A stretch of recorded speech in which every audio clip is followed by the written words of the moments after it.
शाक्य सैनी मौर्य कुशवाहा समाज की प्रतिनिधि सभा मौर्य महासभा के माध्यम से आयोजित इस अभिनंदन कार्यक्रम में हमारे बीच में विराजमान कार्यक्रम की अध्यक्षता कर रहे भाई निर्दयी धनपत राम मौर्य जी, हमारे बीच में उपस्थित हमारे परम सम्मानित साथी विधायक भाई राम अवतार सैनी जी, हमारे दूसरे सम्मानित विधायक डॉक्टर मुकेश वर्मा जी, हमारे बीच में उपस्थित हमारे परम सम्मानित साथी पूर्व विधायक भाई राम सागर अकेला जी, संविधान बचाओ भारत बचाओ एवं रावण मेला का आयोजन करने वाले हमारे बहुत ही संघर्षशील साथी भाई धनीराम बौद्ध पैंथर जी, हम सबके बीच में उपस्थित संविधान बचाओ देश बचाओ कार्यक्रम आयोजित करने वाले झलकारी भाई संस्थान के राष्ट्रीय अध्यक्ष भाई सुभाष चंद्र रेड्डी जी, निरंतर पिछले 25-30 सालों से लगातार श्रावस्ती में भव्य अशोक विजय धर्मदशमी मनाने वाले साथी भाई रक्षाराम मौर्य जी, हमारे बीच में हमारे हर संघर्षों के साथी चौधरी गंगाराम जी, दो बार इलाहाबाद गोस्वामी में जिला सहकारी बैंक के चेयरमैन रहे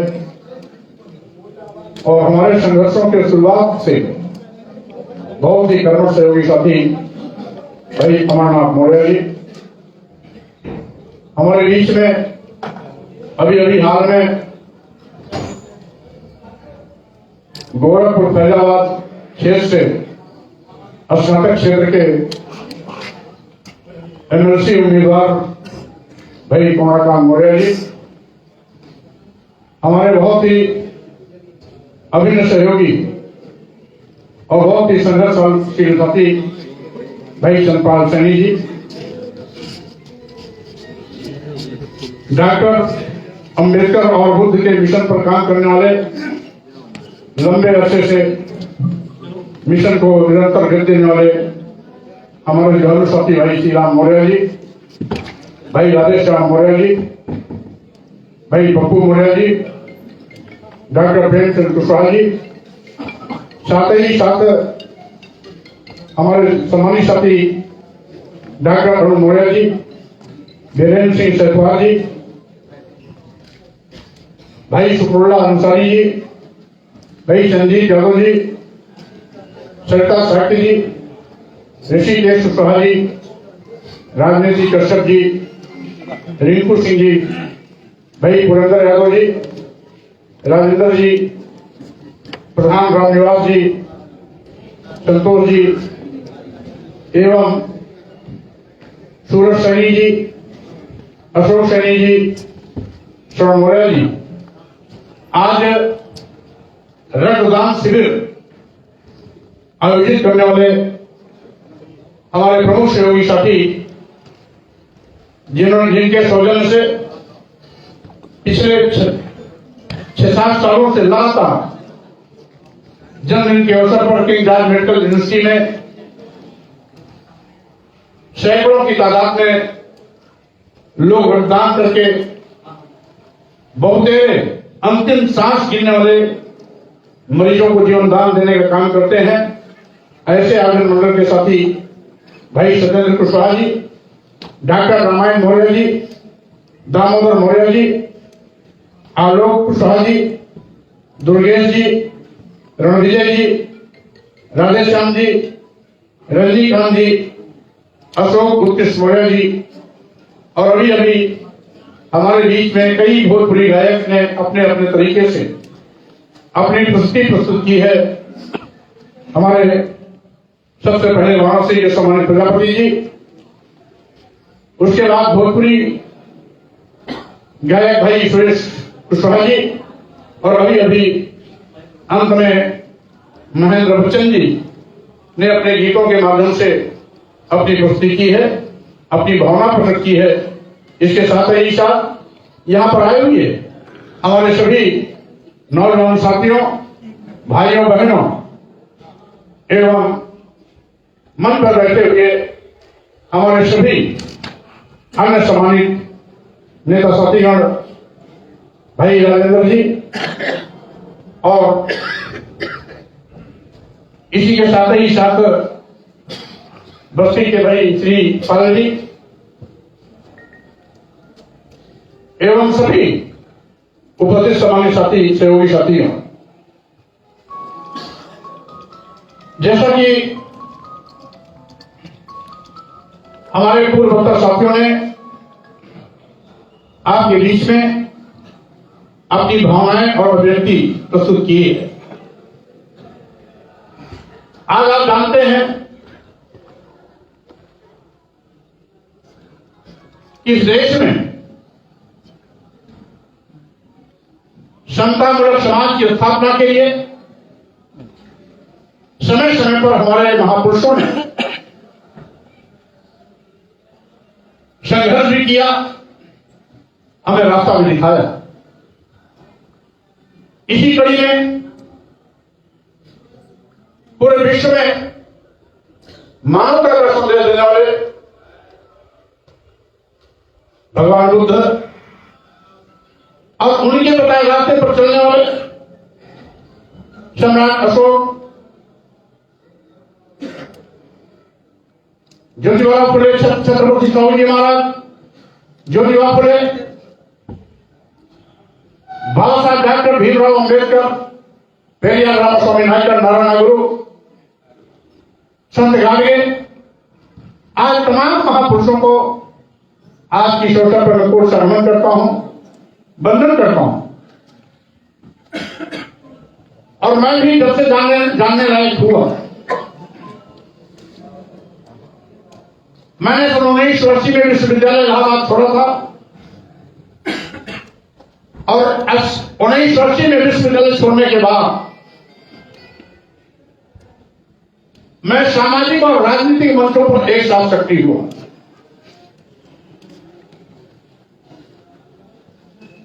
क्योंकि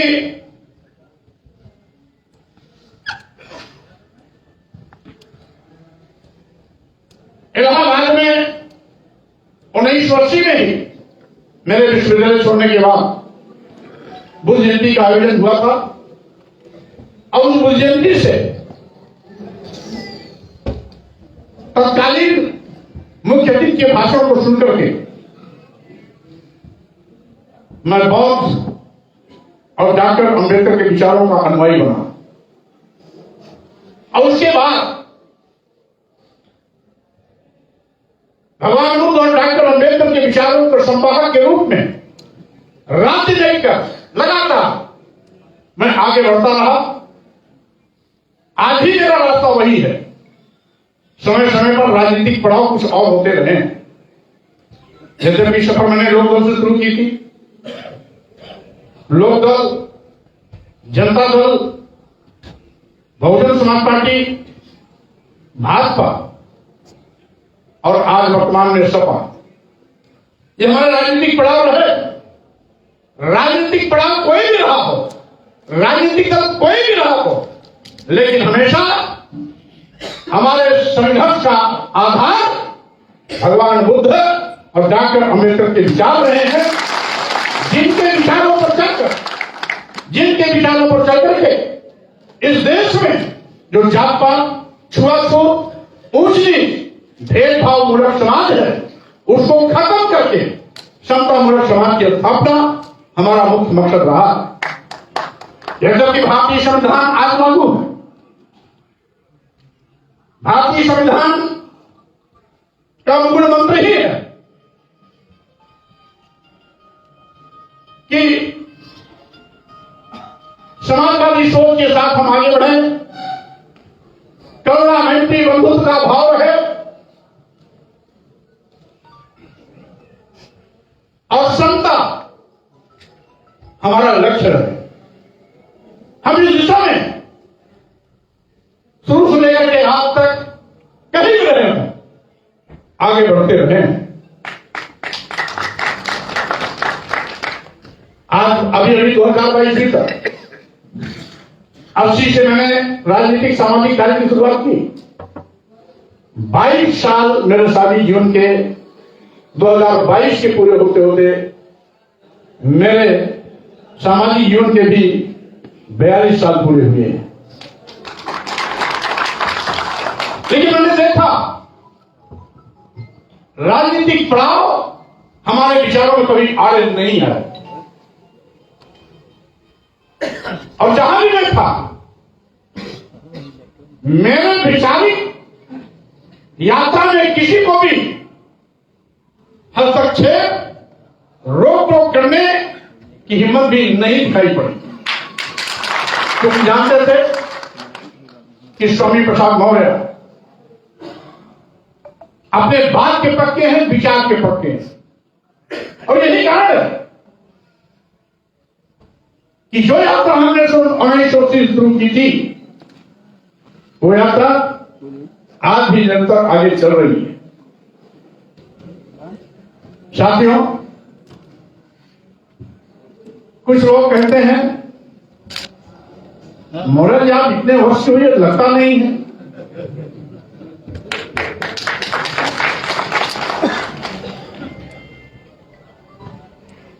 तो मैं उनको जवाब नहीं देता, लेकिन मैं ये सोचता हूं कि इस बहुजन समाज में मुझ जैसे हजारों और लाखों स्वामी प्रसाद मौर्य जिस दिन पैदा हो जाएंगे, उस दिन उम्र हम पर हावी होगी। और जब तक हजारों लाखों नौजवान स्वामी प्रसाद मौर्य नहीं बन जाते, तब तक उम्र हम पर नहीं हावी हो पाएगी। मैं हमेशा नौजवान ही रहूंगा। और यहां तक कि काम के मामले में आज भी मैं चुनौती देता हूं, कोई नौजवान मुझे पीछे नहीं कर सकता। और इसलिए मैं नौजवानों से कहना चाहता हूं कि साथियों, आप लोगों को भी आगे आना चाहिए। No risk no game. जो खतरों से खेलना नहीं जाता, जो खतरों से खेलना नहीं जानता, वो कभी आगे बढ़ नहीं सकता। सम्मान और सम्मान की लड़ाई के लिए आपको भी स्वामी प्रसाद मौर्य बनना पड़ेगा। साथियों, आज हमारे इन महापुरुषों की ख्याति, इन महापुरुषों की विचारधारा कहीं न कहीं खतरे में है। बाबा साहब डॉक्टर अम्बेडकर ने जो संविधान दिया, उस पर भी काले बादल मंडरा रहे हैं। आज दलितों और पिछड़ों के आरक्षण पर भी तलवार चल रही है। आप इनके साथ बनकर पिछड़े होने का दम भरने वाले लोग और उनकी सरकार संविधान पर भी हमला कर रही है, आरक्षण पर भी हमला कर रही है। अगर हम आज तक गूंगे बहरे बन करके तमाशा देखते रहेंगे, तो आने वाली पीढ़ियां दौड़ा दौड़ा के आपको मारेगी और कभी भी आपको माफ नहीं करेगी। हर आदमी सोचता है सरदार भगत सिंह पैदा हो, चंद्रशेखर आजाद पैदा हो, अशफाकुल्लाह पैदा हो, राम प्रसाद बिस्मिल पैदा हो, लेकिन हमारे घर में नहीं, पड़ोसी घर में पैदा हो। ये कैसे होगा? अगर आप सरदार भगत सिंह पैदा करना चाहते हो, अशफाकुल्लाह खां पैदा करना चाहते हो, राम प्रसाद बिस्मिल पैदा करना चाहते हो, चंद्रशेखर आजाद पैदा करना चाहते हो, तो अपने घर में क्यों नहीं पैदा करना चाहते हो? अपने घर में पैदा करना सीखो।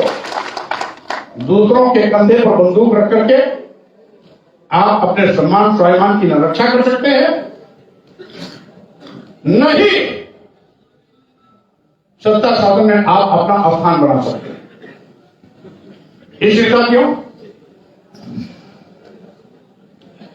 आज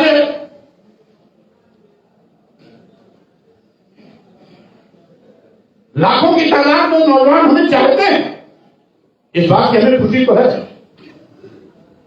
लेकिन इतने से खुशी नहीं है। संघर्ष के रास्ते पर आपको भी कदम बढ़ाना पड़ेगा। 3 दिन पहले से मेरे जन्मदिन को अपने अपने जिलों में, अपने अपने गांवों में, ब्लॉकों में, तहसीलों में मना रहे हैं। 29 से ही कार्यक्रम प्रारंभ हो गया। पिछली बार भी 1 हफ्ता तक लोगों ने मनाया था। हमें जानते हैं कि इस बार भी 1 हफ्ता तक चलेगा, उससे भी ज्यादा जा सकता है। लेकिन केवल जन्मदिन मनाने से बात बनने वाली नहीं है। आज आवश्यकता है, जो खतरा दिखाई पड़ रहा है उसको भागते हुए उससे 2 हाथ करने की, 2 हाथ आजमाने की। आज जिस तरीके से अंधा बाटे रेवड़ी अपन अपन का दे, सत्ता में बैठे हुए लोग हमारे हिस्से की थाली दूसरों को परोस रहे हैं, अपने चेहरों को परोस रहे हैं। हम तमाशा देख रहे हैं। सावधान होना है। आज हमने देखा व्यवहारिक रूप से लोग जो नशा करते हैं, नशीली चीज खाते हैं, तो उस नशीली चीज की नशा 2-4 घंटे में, 12 घंटे में और 24 घंटे में उतर जाती है। लेकिन आज जिस तरीके से संतानशील लोग अपने स्वार्थ में समाज को जाति और धर्म के नाम पर बांटने की कोशिश कर रहे हैं। जिस भारत देश में हिंदू, मुस्लिम, सिख, ईसाई सब हैं आपस में भाई भाई का नारा दिया जाता था, आज उसी देश में हम हिंदू हैं तुम मुस्लिम हो, हम बौद्ध हैं तुम जैन हो, हम सिख हैं तुम ईसाई हो, ये बात सिर्फ चल रही है। और ये धर्म की नशा है। हिंदू के नाम पर ऐसे भी पागल लोग हिंदू बनने के लिए खड़े हो जाते हैं, जिनका आसन छीना जा रहा है, जिनके सामने की थाली छीनी जा रही। धर्म के नाम पर जिसको गाली दी जाती रही, धर्म के नाम पर जिसको शूद्र कहा जाता रहा, धर्म के नाम पर जिसको अधम कहा जाता रहा, धर्म के नाम पर जाति सूचक गालियां दी जाती रही, आज ऐसे लोग भी हिंदू बनने का बड़ा शौक उनको दिखाई पड़ता है। अपनी छाती पीटते हैं, हम हिंदू हैं। यह गांजा, भांग, चरस, शराब से भी ज्यादा जहरीली खतरनाक नशा है। यह धर्म का नशा नहीं उतरता। हमें याद है जब मानवर काशीराम जी कहा करते थे, अरे बहुजन समाज के लोगों, जिस तरीके से अरे बहुजन समाज के लोगों, बाबा साहब डॉक्टर अम्बेडकर ने आपको एक बहुत बड़ा हथियार दिया, वो है वोट देने का अधिकार। वोट देने का अधिकार एक ऐसा आपका हथियार है जो किसी भी सरकार को गिरा सकती है, किसी की सरकार बना सकती है, किसी को विधायक सांसद बना सकती है और किसी को विधायक सांसद पद से हटा सकती है, किसी को प्रधान बना सकती है, किसी को प्रमुख बना सकती है, तो किसी को प्रधान और प्रमुख पद से हटा भी सकती है। वो वोट देने का अपना मानव काशीराम जी कहा करते थे, अरे बहुजन समाज के लोगों, इस वोट की कीमत अपनी मां बहन की इज्जत से भी ज्यादा समझना, अपने मां बहन बेटी की इज्जत से भी इसकी कीमत ज्यादा समझना। जिस तरीके से तुम अपनी मां बहन बेटी की इज्जत बचाने के लिए, उसकी रक्षा करने के लिए में लाठियां लेकर के उस सिरफिरे को जवाब देते हो, उसी प्रकार से यदि कोई आपके ओर पर हमला करता है तो उसको भी मुंहतोड़ जवाब देने के लिए आप तैयार हो जाना। और यहीं पर मानव काश्याम ये भी कहते हैं, यहीं पर मानव काश्याम ये भी कहते, हमारे समाज में कुछ लोग अपने वोट का सौदा चंद रुपयों में साड़ी पर, धोती पर, शराब की बोतल पर बेच देते हैं। तो मनोहर काशीराम जी कहते थे, ऐसे लोग जो अपने वोट का सौदा दारू पर, साड़ी पर, पैसे पर, धोती पर करते हैं, वो अपनी मां बहन बेटी की इज्जत का सौदा भी दारू पर, बोतल पर, धोती पर, साड़ी पर कर सकते हैं। ऐसे लोगों से हो क्या करना, ये मनोहर काशीराम जी कहा करते। आज मनोहर काशीराम जी ने तो अपना बिकने वाला समाज बना दिया, लेकिन आज जो सरकार है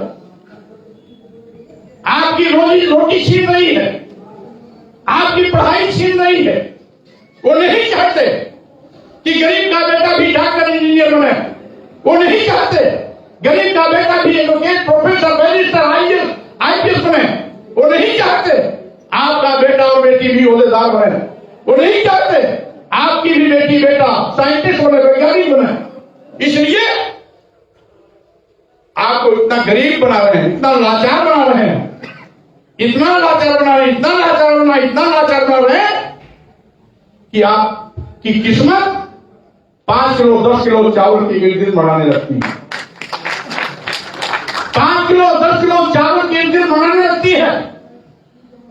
और यह 5 किलो 10 किलो चावल में आप भूल जाते हो कि आपके बेटी बेटे को अच्छा कपड़ा भी चाहिए, आपकी बेटी और बेटे को पढ़ाई भी लिखाई भी चाहिए, आपके बेटी बेटी को अच्छा स्वास्थ्य भी चाहिए, दवाई भी चाहिए। ये भूल जाते हो कि आपके बेटी बेटी को सरकारी नौकरी भी चाहिए। सरकारी नौकरी भूल जाते हो अपनी बेटी बेटी की, आपके बेटी बेटी की पढ़ाई भूल जाते हो, आपके बेटे बेटी की दवाई भूल जाते हो, अपने बेटे बेटी की कपड़ा भूल जाते हो। 5 किलो 10 किलो चावल में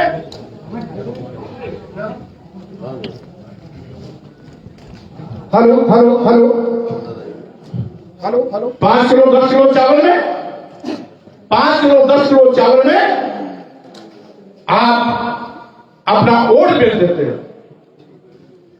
ऐसे यही लोकतंत्र है, यही बाबा साहब डॉक्टर अम्बेडकर ने सिखाया, यही मनोहर काशीराम ने सामाजिक परिवर्तन आंदोलन के माध्यम से लोगों को जगाया। क्या यही बुद्ध का संदेश था कि फिर जात पात छुआछूत ऊंच नीच से बाहर आओ, और ये फिर से जात पात ऊंच नीच का शिकार बनाकर आपको फिर से नीच, अधम, शूद्र, छूत, अछूत बनाने की कोशिश में लगे हैं। हम इनकी चाल नहीं समझ पाते, हम इनकी चाल नहीं समझ पाते। आखिर कब जागोगे, कब सावधान रहोगे? इसलिए साथियों,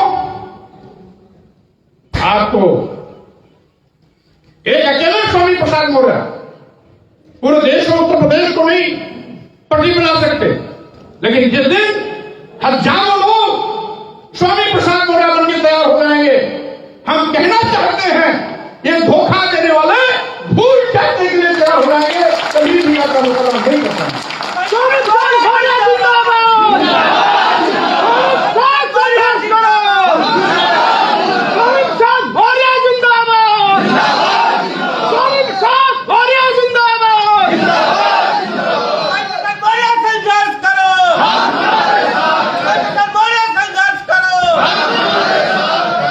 ये सही है, एक सोची समझी साजिश के तहत हमको पीछे ले जाने की कोशिश की जा रही है। भारतीय संविधान होते हुए भी यथास्थितिवादी ताकतें अपनी व्यवस्था फिर से लाना चाहती, आज आपके साथ धोखा हो रहा है। नई शिक्षा नीति क्या है? प्रजापति का लड़का मिट्टी का बर्तन बनाएगा, बढ़ई का लड़का लोहारी बढ़ईगिरी करेगा, कुर्मी मौर्य का कुशवाहा का बेटा साग सब्जी पैदा करेगा, शेड्यूल कास्ट में पैदा होने वाले लोग अपनी परंपरागत का काम करेंगे। यही लोकतंत्र है, यही बाबा साहब आंबेडकर का संविधान बताता है। ये वर्तमान व्यवस्था नई शिक्षा की नीति के माध्यम से ये चाहती है कि चमारपासी धोबी ढहकार बड़े वाल्मीकि खटीकाट का बच्चा पढ़ लिख करके कलेक्टर न बनने पाए। गढ़िया कुर्मी काशी तेली तमोनी लोहार पहाड़ बढ़ई आज के बच्चे पढ़ाई करके अधिकारी न बनने पाए, डॉक्टर न बनने पाए, वैज्ञानिक न बनने पाए, इंजीनियर न बनने पाए। गुरु का पारू सुमारू का मंगरू का बच्चा अफसर न बनने पाए। इसलिए इनको इनके पूर्व की पेशे में घटाओ और इनकी पढ़ाई की धारा को मोड़ो। क्या समझोगे? हम सोचते हैं यहां जितने भी लोग हैं पढ़े लिखे लोग, जितने ग्रेजुएट लोग हैं हाथ उठा दें। जितने ग्रेजुएट लोग हैं, अच्छा नीचे कर लीजिए। अब जितने पोस्ट ग्रेजुएट लोग हैं वो हाथ उठा दें। पोस्ट ग्रेजुएट, ठीक है, तो इसका मतलब महिलाओं लोग पढ़े लिखे हैं। अब पढ़े लिखे लोग भी अगर इनकी चतुराई को नहीं समझ सकते हैं तो हम निरक्षर अंगूठा टेक से कैसे परिवर्तन की उम्मीद कर रहे हैं? इसलिए पहल आपको करनी होगी। हर मौके पर आपके सिर पर सा चलना शुरू हो गया।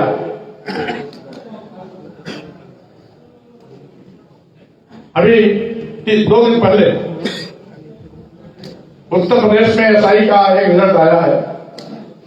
327 पद में 3 बैकवर्ड हैं।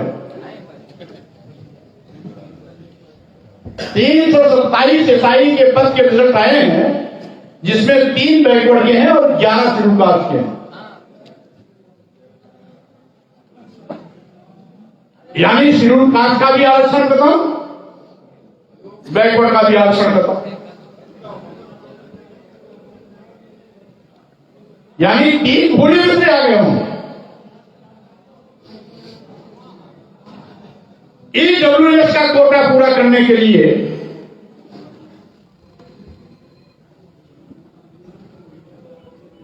कटाव बांस घटाए जाते हैं, लेकिन शेड्यूल कास्ट बैकवर्ड का कोटा पूरा करने के लिए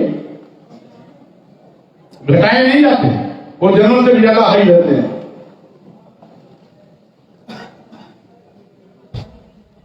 हर जगह पर हमने तो एक उदाहरण दिया, हर जगह पर हो रहा है। माननीय प्रधानमंत्री की कृपा से 340 आईएएस बने लिटरल एंट्री के नाम पर। उसमें एक भी हाईएस्ट बैकवर्ड कास्ट का नहीं, एक भी हाईएस्ट शेड्यूल कास्ट का नहीं, एक भी हाईएस्ट शेड्यूल ट्राइब का नहीं। ये धोखा नहीं है क्या? हम मस्त हैं किस बात में? हिंदू के नशा के मस्ती में? इस ऐसा क्यों?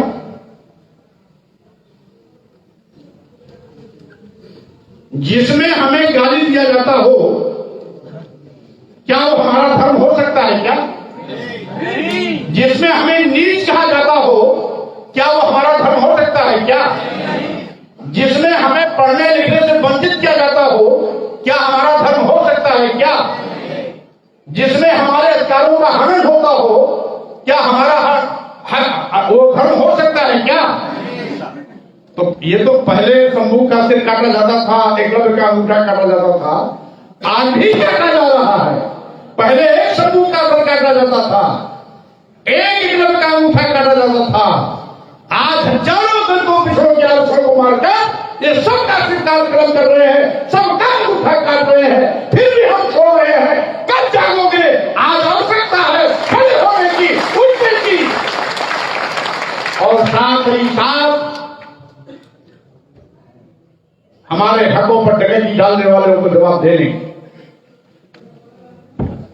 इसीलिए साथियों, मैं 24 घंटा काम करने में कभी थकता नहीं हूं। 300-400 किलोमीटर जाता भी हूं, लौट भी आता हूं, फिर भी चेहरे पर मुस्कान रहता है, क्योंकि बहुजन समाज की पीड़ा देखता हूं। तो हमें लगता है बहुत काम करना है, इसलिए हमें थकने का कभी मौका ही नहीं मिलता। लोग कभी कभी कहते हैं कि मोहन जी आप 1000 किलोमीटर सफर करके आते हैं और आप बिल्कुल दोबारा फिर कार्य मिल जाते हैं। हर चीज का जवाब देना मैं नहीं समझता, लेकिन मेरे मन की पीड़ा है कि आज हमारे देश में पैदा होने वाले संतों, गुरुओं, महापुरुषों ने लंबे अरसे तक जो लड़ाई लड़कर के हमारे सम्मान और स्वाभिमान ऊंचा करने का काम किया, जिस समाज को धन धरती शिक्षा सम्मान से वंचित किया जाता रहा, आज उसको धन धरती शिक्षा सम्मान से वंचित, आज धन धरती शिक्षा सम्मान से जोड़ करके उसको विकास के मुख्य धारा में खड़ा करने का अवसर मिला है, वो फिर से हमारे हाथ से निकलने वाला है। इसीलिए मैं रात दिन चलता रहता हूं उस पीड़ा और वेदना को लेकर, और इसीलिए मैं कितना भी काम करूं, थकावट कभी भी नजदीक पर नहीं मार सकती, क्योंकि लाखों करोड़ों लोगों की जो पीड़ा है, हम इसलिए 24 घंटा चलते रहते हैं कि आज नहीं तो कल मेरी बात को लोग मानेंगे, खड़े होंगे, चलेंगे, और साथ ही साथ ऐसा पाप करने वालों को जवाब देकर के उनको भी सत्ता से बाहर का रास्ता दिखाएंगे।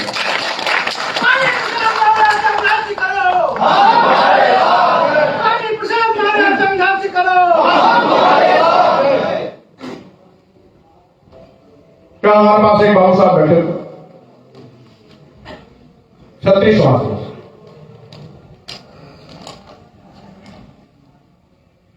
तो अपनी पीड़ा रोए, ब्राह्मणों पर तंत्र से हुई। हमने कहा भाई आप क्यों तंत्र से हो, आप तो नंबर 2 के सबसे बड़े आदमी हो, जो ब्राह्मणी व्यवस्था है, हमें ब्राह्मण से नफरत नहीं है,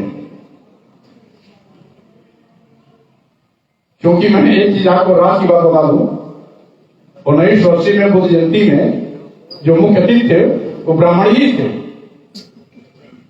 इलाहाबाद बीएचयू यूनिवर्सिटी के प्रोफेसर थे, पाली भाषा के हेड डिपार्टमेंट थे, पाली भाषा के हेड ऑफ डिपार्टमेंट थे, बीएचयू के प्रोफेसर थे पंडित जगन्नाथ उपाध्याय। उनका भाषण सुन के मैं बुद्धिस्ट हुआ हूं, इसलिए मैंने सब ब्राह्मणों को एक तारीफ नहीं तोड़ा।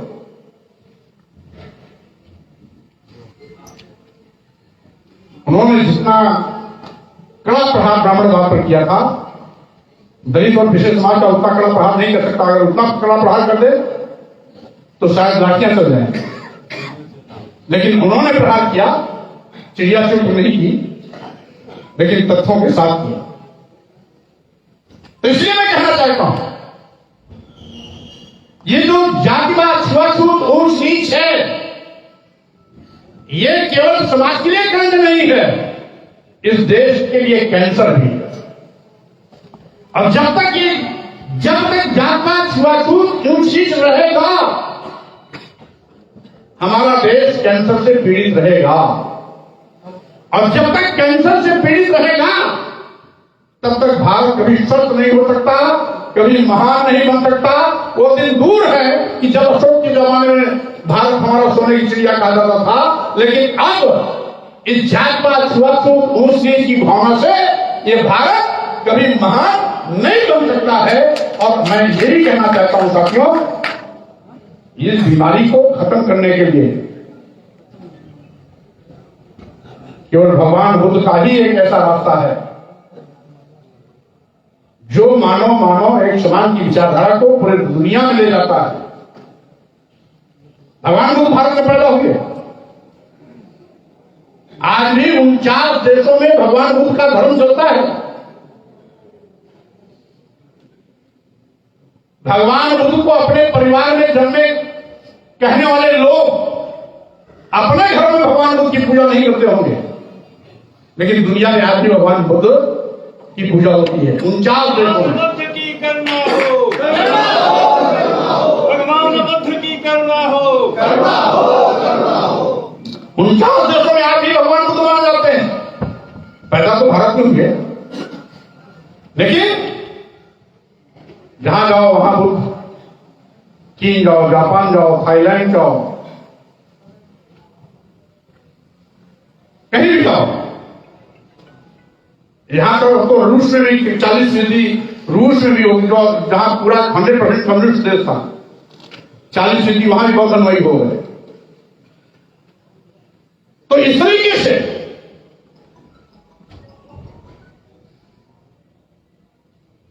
आपके पूर्वी एशिया के जितने भी देश हैं, सब लंका से लेकर जापान चीन के बीच में जितने भी छोटे बड़े देश आते हैं, सब भगवान बुद्ध के अनुयायी।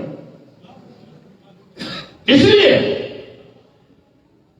जहां बुद्ध हैं वहां समता है, वहां करुणा है, वहां बंधुत्व है, भाईचारा है, इंसानियत है।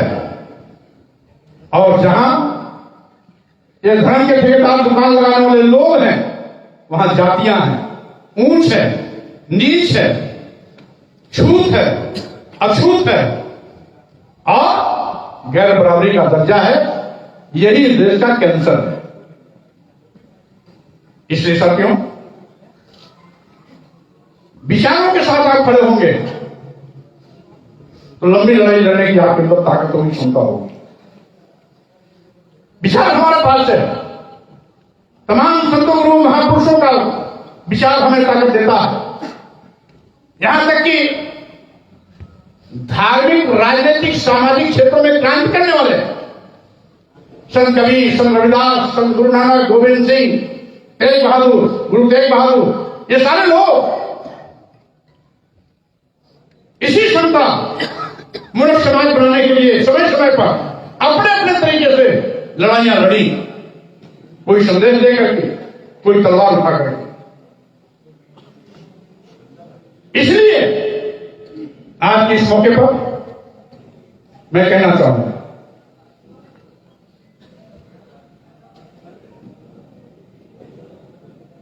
कि आज केवल जन्मदिन मनाना, फूल माला गुलदस्ता देना, केक काटना, ये तो मियां की गौर मस्जिद तक, इतने से काम नहीं चलेगा। इसके आगे बढ़ो, और जब इसके आगे बढ़ोगे तब जन्मदिन मनाने का औचित्य समझ में आएगा कि कम से कम इसके बहाने लोगों में एक नई जागरूकता आई, नई चेतना आई और लोग खड़े हुए चल पड़े सम्मान और स्वाभिमान में। इस अवसर पर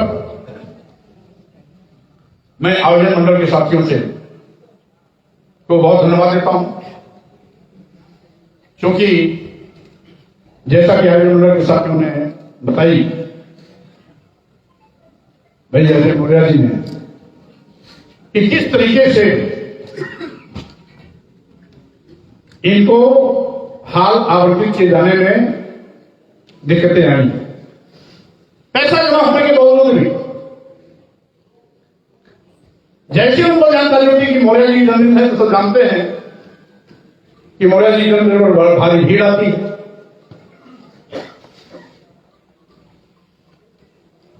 और यथास्थितिवादी व्यवस्था पर जम करके प्रहार भी होता है। सत्ता में बैठे हुए लोगों को जवाब क्या देंगे अधिकारी? इसलिए वो कन्नी काटते हैं, जबकि हल्का पैसा दिया जाता है, कोई खराब नहीं देता।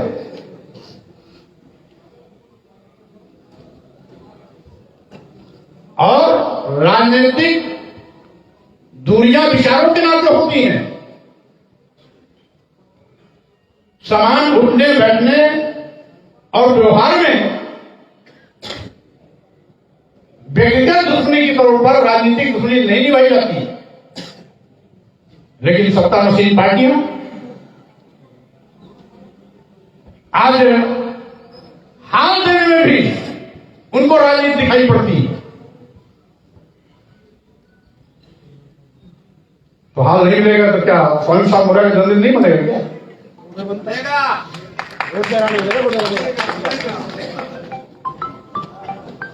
और इसलिए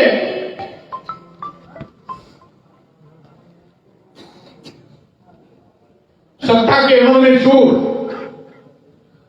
सत्ता नशीन लोगों से मेरी अपील है कि विचारों की टकराहट को बात समझ में आती है, लेकिन व्यक्तिगत दुश्मनी निभाने की परंपरा अगर आप डाल रहे हो तो स्वाभाविक रूप से इस देश के लिए दुर्भाग्य है और भविष्य के लिए भी दुर्भाग्य है। जो परंपरा व्यवस्था आप डाल रहे हो, इसी परंपरा व्यवस्था के भोगी कल आप भी बनोगे।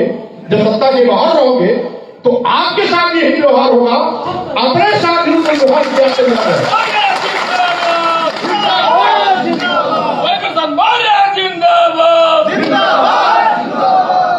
इसलिए साथियों,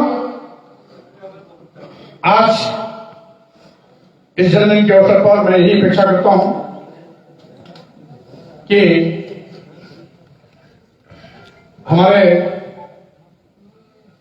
पुरखों ने छत्रपति शिवाजी महाराज, चंद्रबाबू फुले जी, बाबा साहब डॉक्टर अम्बेडकर, महात्मा काशीराम जी, पेरियार राम स्वामी नायकर, नारायण गुरु जी, संत गाड़गे, आज महापुरुषों ने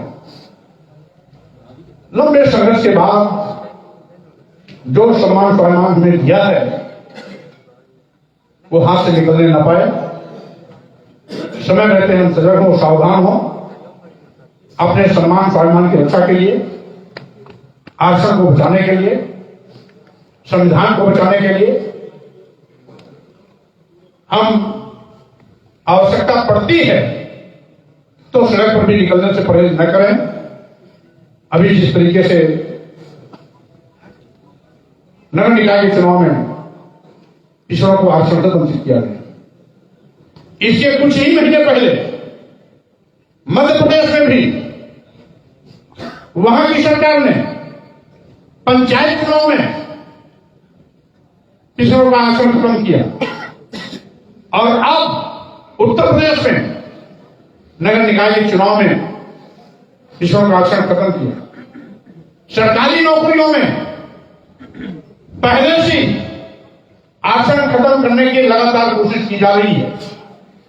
69,000 सीटों की भर्ती में पिछड़े वर्गों के 18,000 पदों में से 12,000 आरक्षित पदों पर समान वर्ग के लोगों को जबरदस्ती नियुक्ति पद देना, 4,000 शेड्यूल कास्ट 12,000 शेड्यूल कास्ट के लिए आरक्षित पदों में से 4,000 पदों पर जबरन फर्जी सर्टिफिकेट देकर के समान वर्ग के लोगों को नियुक्ति पद पकड़ा देना, उत्तर प्रदेश के सभी मेडिकल विश्वविद्यालय, मेडिकल कॉलेजों में professor, reader, associate professor, assistant professor के पदों पर बिना विज्ञापन निकाले एक वर्ग विशेष के लोगों की भर्ती कर लेना, जिसमें एक भी दलित नहीं, एक भी पिछड़ा नहीं।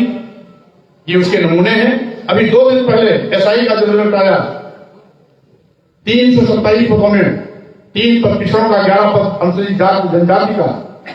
ये अपने आप में एक उदाहरण है, जीता जागता उदाहरण है, जो सीधे सीधे आपके संवैधानिक अधिकारों का हनन किया जा रहा है, संविधान की व्यवस्था पर प्रहार किया जा रहा है, आरक्षण को खत्म किया जा रहा है, आपकी तरक्की और बेहतरी को रोकने की कोशिश की जा रही है, आपके सम्मान और स्वाभिमान पर चोट किया जा रहा है। इसलिए मैं इस अभिनंदन समारोह के अवसर पर मैं आपसे केवल यही कहूंगा कि आपकी खुशियां हमारी खुशी, और आपकी खुशियां यही कि आपका भविष्य सुनहरा हो, आपका सम्मान स्वाभिमान सुरक्षित रहे, आपका अत्याचार संवैधानिक अधिकार सुरक्षित रहे, आचरण सुरक्षित रहे। इसलिए इसको लेने के लिए हम सबको सामूहिक रूप से सड़क और संघर्ष का रास्ता क्या करना पड़ेगा, तो उसमें भी हम चूकेंगे नहीं, आगे बढ़ेंगे। उसके लिए भी आपको तैयार रहना चाहिए। किसी भी वक्त वो अपील करने की आवश्यकता पड़ सकती है। हम सब तैयार हैं। हाथ गाइए। सभी लोग आप आवाज करें, हम तैयार हैं। आप आवाज करें, हम तैयार हैं। अभी तो ये अगड़ाई है, आगे और नहीं बढ़ी। अभी तो ये अगड़ाई है, अभी तो ये अगड़ाई है। इन्हीं शब्दों के साथ में मैं आज केजरीवाल में रक्तदान शिविर का आयोजन हुआ था, जिसमें सैकड़ों नौजवानों ने रक्तदान देकर के बहुतों को जीवन दान देने की व्यवस्था की। उन सभी रक्तदान शिविर में हिस्सा लेने वाले साथियों को बहुत बहुत धन्यवाद ज्ञापित करता हूं। आज के बुलंद हौसले को प्रणाम करता हूं। Doctor Ram Manohar Lohia medical institute में गरीबों और मरीजों को कंबल वितरित किए जाने का काम किया गया। उस कार्यक्रम के आयोजक मोहम्मद रईस अंसारी को भी और उनकी पूरी टीम को मैं धन्यवाद देता हूं। इसी के साथ ही साथ आज यहां पर सैनिक शाह के मौर्य कुशवाहा समाज की प्रतिनिधि सभा महासभा मौर्य महासभा राष्ट्रीय मौर्य महासभा के माध्यम से अजय मौर्य जी उसके राष्ट्रीय अध्यक्ष और उनके सभी सहयोगी साथियों ने आज इस भव्य अभिनंदन समारोह के माध्यम से अपना स्नेह और प्यार दिया। इसके लिए मैं पूरी आयोजन मंडल की टीम को बहुत बधाई और धन्यवाद देता हूं। और यहां से उठने के बाद, क्योंकि सुबह से लगातार कार्यक्रम चल रहा है, सुबह 8 बजे से मैंने लोगों से मिलना जुलना शुरू कर दिया और आप लोगों को भी कार्यक्रम में व्यस्त होने के नाते बीच में कहीं चाय पानी भी करने का मौका नहीं मिला होगा। इसलिए यहां छूटने के बाद मेरे आवास पर सब आप लोग पहुंचेंगे, वहां जो भी आप लोगों के लिए व्यवस्था है उसको ग्रहण करेंगे और खाने पीने के बाद ही अगर किसी को वापस जाना बहुत आवश्यक है तो वापस जा सकते हैं, इस शर्त के साथ कि कोहरे में नहीं जाएंगे। अगर पूरा है तो आप नहीं जाएंगे। आसपास 1-2-4 किलोमीटर आगे जाना है तो जा सकते हैं। लंबी दूरी तय करने वाले बिल्कुल रात में नहीं जाएंगे, क्योंकि कहीं कहीं कोहरा इतना भयंकर हो जाता है कि आप अपना चाह के भी रास्ता नहीं देख सकते। इसलिए अनायास खतरा नहीं लेना चाहिए। वहीं पर आपको पुनः मैं सबको आवास पर पहुंचने के लिए आमंत्रित करता हूं। वहां भोजन लेंगे और तमाम हमारे साथी अपना फोटो करवाना चाहते हैं। यहां मन प्यारे थे, मैंने उनको इंगित किया, यहां फोटो लोगे अपना तफरी हो जाएगी। जिसको फोटो लेना है, फोटोग्राफी करानी है, वो घर पर ही मैं सबसे टहलता हुआ मिलूंगा। जिसको जहां वहां फोटो लेना हो वहां फोटो लेगा। जो यहां बुके देने से वंचित रहेगा वहां उनका बुके भी लिया जाएगा। जो वहां साथी मिलेंगे उन सबसे मैं घूम कर के मिलता ही रहूंगा। और साथ ही साथ विशेष रूप से गोरखपुर और फैजाबाद क्षेत्र के जो 17 जिले हैं, जिस स्नातक क्षेत्र में करुणाकांत मौर्य जी एमएलसी के प्रत्याशी बनाए गए हैं,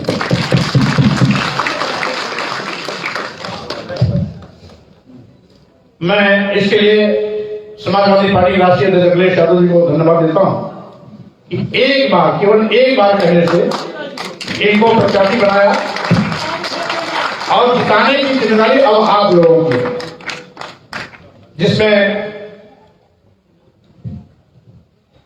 आजमगढ़ से शुरू होता है। आजमगढ़, दोरिया, बलिया, गोरखपुर, महाराजगंज, सिद्धार्थनगर, बस्ती, संतकबीर नगर होते हुए फैजाबाद, अमेठी, सुल्तानपुर, बाराई, श्रावस्ती, बलरामपुर आदि जिले कवर होते हैं। 17 जिले।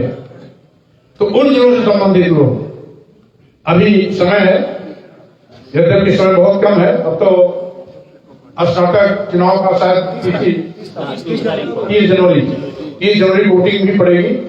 तो उन जिलों के लोग जहां कोडाकांड जी प्रत्याशी हैं, इनके लिए अभी से काम करें और हमें पूरा विश्वास है कि जिस तरीके से कोडाकांड मौर्य जी मेहनत कर रहे हैं स्नातक प्रत्याशी के रूप में, इन्होंने अपनी मेहनत का लोहा मनवाया है। हमें पूरा विश्वास है कि ये स्नातक क्षेत्र से एमएलसी बनकर के जल्दी ही विधान परिषद में पहुंचेंगे।